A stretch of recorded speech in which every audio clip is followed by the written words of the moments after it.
Welcome to another edition of Inside the Lines. I'm Tommy Ashley. That's Grace Nugent. We're sponsored by Johnny T-Shirt. We are usually on site. Yesterday was a long day. Between a women's lacrosse game where they beat number one Boston College, which by the way was an epic game. Duke lasted 5 hours and 15 minutes, if my memory serves, Grace. So it was time to get out of the Boschheimer Stadium press box. So we're doing this on Sunday morning. Shout out to everybody that was with us yesterday. Grace, unbelievable win for North Carolina. I know you've got a lot to say about it. I know you've written some great articles, so if folks are watching this, make sure you read the articles as well on Inside Carolina on the Diamond Hills message board. But just your thoughts. I mean, it was a crazy weekend. It was insane, and I mean, not just is this a rivalry weekend, but for the trajectory of this team and this season, this was a must-win series. This is one of those where it's kind of like in 2022 when they got swept at Boston College at home. Like, if you lose this series, you need to start having those, like, player-only meetings and figuring out what we need to do to get where we want to go. This team went to Omaha last year. There's a lot of expectations on them. They have a lot of potential, and just sometimes they haven't really played up to that. And so this was one of those series against a team in Duke that has been really inconsistent, but in the last few weeks has played with a lot of urgency. They have one of the oldest lineups in the ACC and probably just college baseball in general. I think I calculated it in the press box that the average number of games, college baseball games played by their infield is like 187. Almost that entire lineup is like grad transfers. They have a lot of power. I mean, the nation's now, I think, tied for home run leader. Ben Miller's on that team. And so this was one of those series coming in that they have to get the job done. They have to win. And I mean, on Friday, they got the job done. We talked to Alex Spadera and Jackson Vanderbrake after that game. You can go check out those interviews. They're on the message boards and on YouTube. And they told us that there was a lot of grit in that game. And that kind of showed itself on Friday or on Thursday. I'm sorry, the week has tripped me up. And then it kind of left on Friday. It was one of those games where when you watched it, it looked worse than the 9-5 score. It was really hard for me to watch that game past like the first few innings and be like, oh, UNC has a chance to come back, because they weren't playing with that urgency that they played in the game before, that level of grit, that level of competitiveness. But then, I mean, on Saturday, 14 innings, they went and they kept going and they battled back. And it was kind of like in that LIU game, like Seagraves came in the ninth inning and Duke tied it up.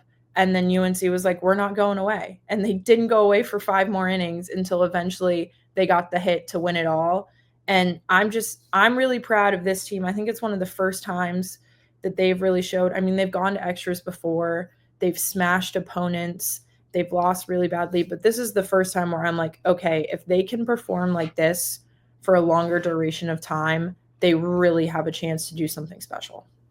Yeah, the way that game played out, they battled up, they got the lead, and then they gave it away in the top of the ninth inning, and let Duke tie it up. Ryan Lynch, Forbes said, probably out there a little bit too long, but Seagraves comes and gets the outs to get out of that inning.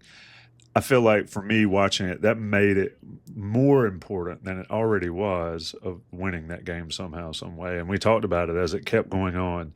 You know, they'd get out of an inning, then they'd have chances. The top of the lineup come up. They could not score, and then Madera hits that chopper that I don't score at an error, and I haven't looked at the official score thing yet.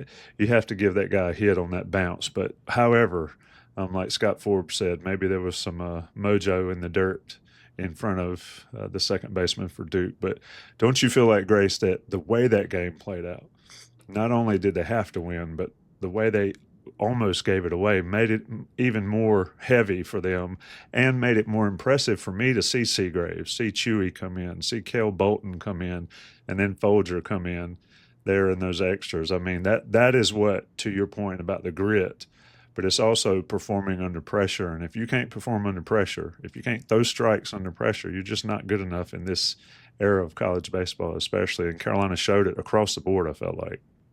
I mean, I agree. I think there might be a little bit, it reminded me of the Bosch Magic of last year, a little bit of that vintage, like we give it up, we come back. And I think seeing those grad transfers was huge. I mean, I think Kale and Chewy together combined coming into that game had like 4 1/3 inning under their belt. I mean, at Carolina, obviously they have a lot of years beforehand. Chewy's grad transfer from Princeton, and then Kale's from Liberty. But I mean, I think the story for me was Seagraves, and then I'll get to him, but Alex Madera. But Seagraves came in. I mean, he's been wild before, and he reminds me a little bit of Yankees pitcher Luke Weaver, where it sometimes doesn't go well with the command, but when he's got it, they're both tall. They look like they should not be throwing like 96 to 97 miles per hour like they both do. I mean, this kid is like lanky and not a lot on him, and he's over there rocketing. I mean, he's gotten his fastball up to 98. And Duke came back and tied it in his first inning, and then he came back on the mound, and just the mental like resilience, and I'm going to keep saying this word, grit, that he showed to go 2 innings of 3 up, 3 down each inning with 4 strikeouts. I mean, that was huge. And then the other guys bridging the gap, and then Folger coming in with, I believe, the bases loaded. You need 1 out. And I mean, as we know, Folger's been kind of through the ringer with the injury, and then he kind of goes from having a good start, and then it doesn't go well, and then a good start. And that was a huge situation to put him in, and he got it done. And then on the other side, the lineup still has some problems with consistency and hitting. I'll talk about that. Obviously, there's still issues in this series. Consistent hitting in that lineup is something that they still struggle with. They get the 2-out hit, but then they can't get it done. And then they get something else, and it just doesn't work. So they get the 2-out hitting, and it doesn't work. But finally, I mean, Madera, he got it done, and that's really what they needed in that point. And I'm kind of wondering, and this might be putting like something in my head, we haven't gone more of the series, but last year they talked about when you can have really like character making losses, and you can have character making wins. And last season, I mean, even in Omaha when they lost, and I asked Vance when he has like tears down his face, Vance, what was just one of some of the most like the biggest games and the things that made you guys most as a team that made this season? And obviously it was Omaha, and then it was that Sunday win at Miami where they had been run rolled, they lost a really close one, and then they came back to win the final and run roll them. Obviously this isn't the same, but I'm wondering if this might be one of those character building wins for this team, because it showed them that if they're able to put all of this grit and the pitching supports and the hitting, even though the hitting was there and not there, they got it and they got the win. I think that's really big for them. I think there's a lot of lessons to take away, both from this win that you're able to go 14 innings with a taxed bullpen. You don't have Matty. I was surprised we didn't see Olin yesterday. He pitched 6 pitches in the game before. Didn't really go well, but I mean, when you're in those tight situations, you need some of those relievers to come step up. And it's the third game of a series. It's really hard to plan to go 14 innings the third game of a series when you've already used all of your usual suspects. And I mean, for this team, it's huge. And to your point, Tommy, which I should have gotten around to a little bit faster, but when Cam, you and I talked about it, when Cam went through one of those innings, I believe it was the 10th, and he comes off and he's just fired up. I was like, they have to win now. Like, they have to win this game. These pitchers are putting in such a performance, and this has kind of been a trend, and I'll say it in the notebook throughout the season, that sometimes the pitching shows up and the offense isn't there to pick them up. And in this series, I mean, the pitching was not as stout as it normally is. This team coming in had the best ERA in the ACC. And Jason struggled on Friday, and Aiden wasn't his normal Aiden on Saturday. And I mean, Jake did really well on Sunday, but still they gave up, I think, more runs than they have since Louisville and Stanford, those big losses. But this time, the hitting was able to show up in the crunch time when it mattered. Absolutely. Carolina gets the series win over Duke, 2-1. To your point, and I think it's a great point, 14 innings on a Sunday, in this case on a Saturday game, the third game of the series, really put stress. Scott Forbes shouted out his pitching staff, his coaching staff, and all that to get guys ready, and especially when you have guys that have not played a ton. And like you talked about, Bolton and Chmielewski have not played a lot, but they were pressed into duty. And I think it was impressive to see Boaz struggle one day, come back big the next. And I want to talk about some of that offense. You've talked about Alex Madera. He's played a great shortstop. He's made some ridiculous plays. He's come through with some timely hitting. But Jackson Vanderbrake, 4 for 6 on Saturday against Duke. They talked a little bit about the technicalities of the swing and what they worked with him with.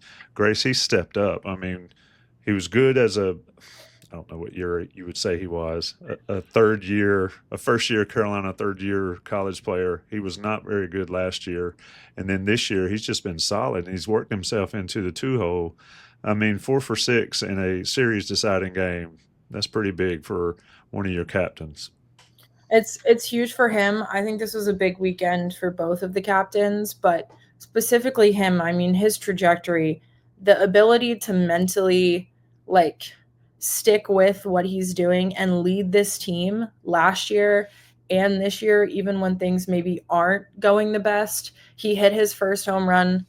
I mean, for people that were here when he started, his first hit as a Tar Heel was a homer. I think he hit maybe 2 that game or 2 that series. He just his freshman or his sorry, I think it would be his junior year, his first year at UNC. I mean, he was awesome. I think he was second team all ACC. He really showed up. And then obviously we know of the struggles of last year. So for him to come back, he hit his first homer since May of 2024, and I think that was his only one last season. Um, that was really, really big for him. And he had the hits, like you said. He went like 4 for 6. He's hitting the ball really well. He's got the doubles that just hit off the wall in the right spot.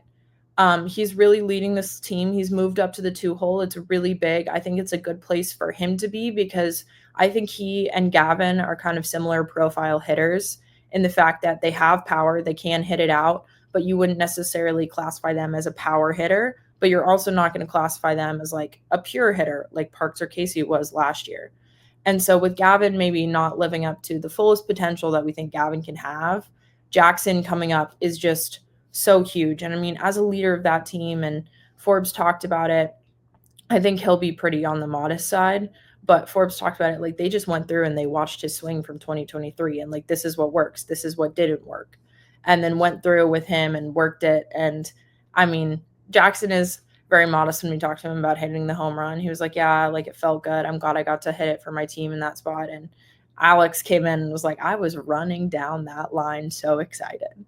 They all love him. They said it in Omaha last year when I think he got the double that would end up being hidden by Vance on that walk off against Virginia, that you don't want it for anyone but Jackson. Like that's someone who is perfectly a Coach Forbes type of guy. He works so hard and he leads this team. And for him to come up, I think the ball is finally falling for him in the right spot. And they really need him to do well and solidify this lineup because while the pitching did struggle a little bit this weekend, I mean, if you look at Florida State yesterday, Wake Forest by the 7th inning had hammered 11 runs on what was and still probably is one of the best starters in the ACC. Because that's just how baseball works. That's how the league works. And so this lineup needs to be able to kind of get it together when the pitching can't keep a team in games because up until recently, like that margin for error for those starting pitchers and even those relievers has been razor thin. And so the lineup finally, it looks like they're working their way up. And Jackson and Alex both talked about that's something they're working on with this team to be able to hit even when they're down is really important. And he's a huge part of it. Yeah, timely hitting. Madera got it done on Saturday. Carolina wins the series against Duke. Gigantic ACC series. You cannot drop 2 series at home, and Carolina was on the verge of doing that. And a lot of people see Duke and they think about Duke losing in basketball, which was, we'll say that was a good night on Saturday night. But Duke baseball is solid, and Duke baseball pitching solid and hitting is solid, and Carolina was able to get the series win. Grace has got a ton of content coming out. We'll talk to Scott Forbes on Monday, Carolina and Elon on Tuesday, and then Wake Forest Thursday through Saturday. Again, an early series for TV. Anything left, Grace, before we get out of here? We got to save something for all the wonderful writing you're doing, but anything left here on this? I'll go fast. You asked me Gold Star last time. I would probably be, besides the people on the team and his parents, one of the number one like Alex Madera supporters. I think he's the unsung hero, and maybe now his praises are sung. But I will keep singing them. I mean, just his play at short and then getting that hit. And I mean, I kind of write about it. It reminds me of like when he couldn't get the bunt down in the regional, and then his performance in the super. He comes in these big moments, and he's not like the big power guy, and he's not the guy that's always going to get on base, and he rolls over sometimes, but he's just shown up so well for this team. And then, I mean, I don't know if we'll have a chance to talk about it before Wake, but that team is something else. They're kind of like, they can be streaky and inconsistent. They got swept at home by West Virginia, but they're playing Florida State this weekend. The series is tied 1-1. That's a really big one. That is going to be a series to watch. I know Wake has a bone to pick after UNC swept them at home last season. They have Merrick Houston, who's one of the best players in college baseball. They have Logan Lunsford, who showed that he can be an ace. Their lineup is one of the scariest. Their weighted runs created, I think, is number one in the ACC. They have one of the top offenses. This is going to be a series to watch. It's going to be a big one. We'll see if the Tar Heels can get it done. Yep, it'll start in Boschheimer. I believe it's 7 o'clock or 6 o'clock on Thursday night. Be there if you're in the area. It's worth going. Boschheimer Stadium, and it was hot in there, not just in the stands, but on the field against Duke. It'll be the same way against Wake Forest. That's Grace News. I'm Tommy Ashley. It's been Inside Carolina. Oh, excuse me. Yeah, Inside Carolina's Inside the Lines. A lot of insides here.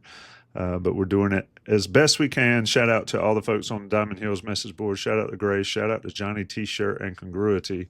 We shall talk again soon. Thanks, Grace.